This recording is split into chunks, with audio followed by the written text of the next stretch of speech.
नमस्कारः महोदय, वार्तावल्यां भवतः हार्दिकं स्वागतमस्ति। धन्यवाद, थैंक यू।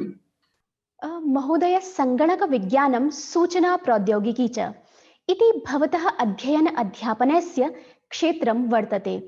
तर्हि संस्कृतभाषायां कथं भवतः रुचिरुत्पन्ना? हमारी जो पढ़ाई यहाँ पर हमें मिली, यहाँ पर वो अधिकतर टेक्निकल पढ़ाई थी कि भाई आप कंप्यूटर कैसे चलाएं, आप एक प्रॉब्लम को कैसे सॉल्व करें। लेकिन जब आपकी जीवन में समस्याएं आती हैं तो उन प्रॉब्लम को आप कैसे सॉल्व करें, इसकी पढ़ाई हमें कहीं नहीं मिली। बट किस्मत की बात है कि मेरा एक्सपोजर थोड़ा योग, मेडिटेशन, प्राणायाम से हुआ। उसमें मैंने थोड़ा सीखा, उसका अपने स्वयं पे अनुभव किया और पाया कि भाई जीने की कला तो इस फील्ड ऑफ नॉलेज में है। और जैसे उस फील्ड को और एक्सप्लोर किया तो फिर ये देखा कि इसमें जो भी लिटरेचर है ये सारा संस्कृत में है। तो अब उस फील्ड में आप थोड़ा डीप जाना चाहते हो और आपके पास लिटरेचर संस्कृत में है और आपको संस्कृत नहीं आती, तो एक बहुत बड़ा हैंडीकैप फील करते हो कि आप जैसे अपने देश में ही यहीं की नॉलेज का भी आपके पास एक्सेस नहीं है। तो उससे मेरी संस्कृत में रुचि जागृत हुई। और फिर उसके बाद किस्मत की बात है कि अच्छे टीचर्स मिल गए। संस्कृत भारती एक ऑर्गेनाइजेशन है जिसमें काफी अच्छा काम करती है, तो उनका एक कोर्स किया, उन्होंने संस्कृत इस तरीके से पढ़ाई कि उसकी रुचि उसमें बढ़ती चली गई। और उसके बाद फिर आईआईटी जब ज्वाइन किया तो इस हद तक रुचि हो गई कि उसमें फिर रिसर्च करनी भी थोड़ी बहुत शुरू की। महोदय, संगणकीय भाषाविज्ञाने भवता विशदाध्ययनं कृतम्। अस्योपयोगिता विषये बोधयतु। आजकल जैसे नेचुरल लैंग्वेज प्रोसेसिंग का एक एरिया है, इंटरनेट में इतना सारा ऑनलाइन कंटेंट अवेलेबल है, अलग अलग भाषाओं में अवेलेबल है। हम चाहते हैं कि उसका ट्रांसलेशन हो जाए, इंग्लिश से हिंदी, हिंदी से भारत की अनेक भाषाओं में अपने आप ट्रांसलेशन हो जाए, और हम उससे बहुत सारी अलग तरह की इंफॉर्मेशन निकालना चाहते हैं। जैसे गूगल एक कंपनी है, तो इस पे काम करती है कि कोई व्यक्ति किसी चीज को खोज रहा है तो वो एक सर्च के कीवर्ड दे देता है और उससे वो ये निकालते हैं कि वो क्या खोजने की इच्छा है या उसकी क्या इंटेंट है। तो इन सब चीजों के लिए जो भी आपका इंफॉर्मेशन अवेलेबल है उसको पास करके, उसको पढ़ के, उसके कंटेंट का मतलब समझना कि कहीं पर ट्रम्प लिखा है तो ये यूएस के प्रेसिडेंट को रेफर करता है, या ये ट्रम्प एक बिल्डिंग को रेफर करता है, या ये एक ताश के पत्ते को रेफर करता है। तो इस तरह की बहुत सारी प्रॉब्लम्स नेचुरल लैंग्वेज प्रोसेसिंग के डोमेन में है। भवता संस्कृतलिप्यन्तरणोपकरणानि, संस्कृतसन्धिकोशोपकरणानि च विकसितानि। अस्माकं दर्शकान् बोधयतु यत् कथं वयम् अस्योपयोगं सरलतया कर्तुं शक्नुमः। कुछ लोग नया सॉफ्टवेयर डेवलप करना चाहते हैं संधि विच्छेद करने के लिए, तो उनके लिए हमारे पास एक लेबल डेटा अवेलेबल हो जाएगा इस टूल की मदद से, जो हमने संधि कोश बनाया है, कि उसको प्रयोग करके वो मशीन लर्निंग बेस्ड नए टूल्स बना सकते हैं संधि विच्छेद करने के लिए। इनफैक्ट एक चीज और भी देखा जाए, अगर हमारे संस्कृत के छात्र हैं जो संधि की स्टडी कर रहे हैं, उसके व्याकरण की स्टडी कर रहे हैं, तो वो भी हमारा एक लिटरेचर कॉर्पस है और एक छोटा सा कॉर्पस है जिसमें संधि के एग्जाम्पल्स हमने व्याकरण की किताबों से लिए हैं। तो ये छात्र अपना संधि का ज्ञान को टेस्ट करने के लिए उन एग्जाम्पल्स को लेकर उनकी संधि करके देख सकते हैं कि उनमें से कितनों की उनकी संधि ठीक होती है, कितनों की नहीं। हमने ऐसी कोशिश की है कि ये टूल है, खासतौर से यह वाला जो कॉर्पस है, इसमें अष्टाध्यायी के सारे रूल्स कवर्ड हो, तो जो भी संधि से रिलेटेड है। तो अगर कोई छात्र इसमें 100% नंबर ले आता है, हम बड़े कॉर्पस की बात नहीं कर रहे, छोटे वाले जो कॉर्पस हैं जो उसमें, तो हम ये कह सकते हैं, और एटलीस्ट वो स्टूडेंट कह सकता है कि उसका ज्ञान इसमें अच्छा है। तो इसका एप्लीकेशंस हमारे कंप्यूटर की भाषा में, टूल्स डेवलप करने में, और फाइनली संस्कृत के छात्र अगर अपनी नॉलेज टेस्ट करना चाहे तो उसमें हो सकता है।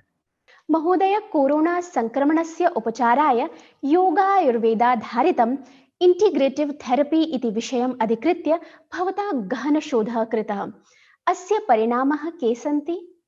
हमने इस पे करीब 1 साल से काम कर रहे हैं, कोविड-19 और योग के आधार पे। इस पे हमारा जो पहला पेपर है वो ऑलरेडी पब्लिश्ड है, ये journal of medical case reports पे। इसमें हमने हाई रिस्क कोविड पेशेंट्स लिए। सो कोविड में क्या होता है, जिन पेशेंट्स को एस्मा, हाइपरटेंशन, ओल्ड एज या डायबिटीज होती है, उनका बीमारी की वजह से तबीयत को ज्यादा खराब होना या इनफैक्ट इवन डेथ होने के चांसेस काफी ज्यादा होते हैं, इसलिए उनको हाई रिस्क केसेस कहा जाता है। तो हमने हाई रिस्क केसेस को स्टडी किया। हमारा पहला हाई रिस्क जो केस था उसको हमने टेलीमेडिसिन के द्वारा योग और आयुर्वेद के थ्रू उनका कोविड का इलाज करने का प्रयास किया, और ये वाले जो केस थे वो काफी अच्छा नतीजा आया, सक्सेसफुली ट्रीट हो गए। योग और आयुर्वेद खासतौर से कोविड के लिए काफी अच्छा माध्यम हो सकता है। एक अच्छी रिसर्च होने की इसमें जरूरत है। योगध्यान क्रियाणां वैज्ञानिक विश्लेषणे भवान् सिद्धहस्तः वर्तते।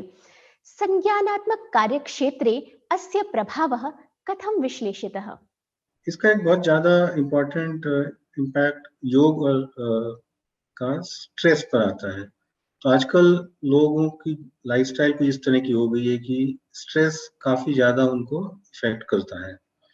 तो हमारी एक रिसेंट स्टडी हमने करी थी, जब लॉकडाउन अनाउंस हुआ था भारत में, खासतौर से सबसे मुश्किल सबसे कड़ा लॉकडाउन था, और उसकी वजह से काफी लोग स्ट्रेस में आ गए थे। तो हमने क्रॉस सेक्शनल स्टडी की, लोगों को सर्वे भेजा, उससे पूछा कि आप योग करते हैं नहीं करते, उनका स्ट्रेस लेवल हमने साइकोमेट्रिक क्वेश्चनर्स के थ्रू मेजर किया। हमने ये भी पूछा कि आप अलग तरह की स्पिरिचुअल प्रैक्टिसेस करते हैं क्या। तो हमने यही पाया कि स्ट्रेस, जो लोग योग करते हैं और इवन जो लोग स्पिरिचुअल प्रैक्टिस करते हैं, उनका भी स्ट्रेस से डील करने में ज्यादा अच्छी तरह से सक्षम होते हैं। इनफैक्ट अनदर एक अच्छा रिजल्ट था कि जो लोग ने योग सिर्फ कोविड लॉकडाउन पीरियड में शुरू किया, उनको भी इससे स्ट्रेस में डील करने में मदद मिली। उच्च शिक्षायां नैतिकतायाः विकासाय संस्कृतं कथं महत्वपूर्णम् अस्ति?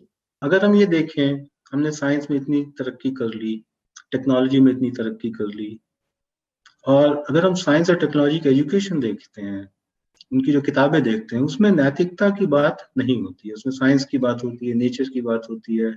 आप योग का भी ग्रंथ देखेंगे तो उनमें जो पहला अष्टांग योग की बात होती है, उसमें पहले 2 अंग होते हैं यम और नियम, और यम और नियम नैतिकता ही है, नैतिकता की बात करते हैं। आप कोई भी कन्वेंशनल टेक्स्ट संस्कृत का उठा के उसको स्टडी करें, उसको आप देखें, तो जो जीवन जीने की विधि है और नैतिकता है और ये सारे पहलू उसमें काफी डिटेल में डिस्कस्ड है। और ये सारे जो टेक्स्ट हैं संस्कृत के, ओरिजिनल टेक्स्ट सारे संस्कृत में है। बेसिक चीज है इंट्रोस्पेक्शन, जिसको कहते हैं, हिंदी में हम कह सकते हैं अध्यात्म, कि आप अपने स्वयं का अध्ययन करें। अगर हम देखते हैं नेचुरल साइंसेस, जो फिजिक्स है, जैसे केमिस्ट्री है, बायोलॉजी है, तो ये क्या करती हैं, नेचर का स्टडी करती है ना। एटम्स कैसे इंटरेक्ट करते हैं, लाइट कैसे इंटरेक्ट करती है मैटर से, और वायरस, बैक्टीरियाज, ये प्लांट्स, ये आपस में कैसे इंटरेक्ट करते हैं, कैसे ग्रो करते हैं, केमिकल्स कैसे बनते हैं। तो ये सारी जो स्टडी है वो स्टडी ऑफ नेचर है। लेकिन अगर हम चाहते हैं कि हम वैल्यूज की बात करें, तो वैल्यूज पेड़ की या पार्टिकल्स की नहीं होती, वैल्यूज एक ह्यूमन बीइंग की होती है। और उस ह्यूमन बीइंग की अगर आप वैल्यू स्टडी करना चाहो, तो वो ह्यूमन बीइंग है क्या, इसकी स्टडी करना बहुत जरूरी है। विच बेसिकली मीन्स कि आपका जो स्टडी का फोकस है वो एक्सटर्नल नेचर की जगह इंटरनल स्वयं पर आ जाता है। तो अब कोई भी फील्ड ऑफ साइंस या स्पिरिचुअलिटी या फिलॉसफी जो मनुष्य को एक्सटर्नल से निकाल के इंटरनल स्टडी की तरफ प्रेरित करे और उसकी तरफ ज्ञान दे, वो हमारे स्टडी करिकुलम का पार्ट, इस तरह की हमारी अप्रोच डेवलप हो रही है। महोदय, अस्माभिः सह संवादार्थं भवतः हार्दाः धन्यवादाः। Thank you.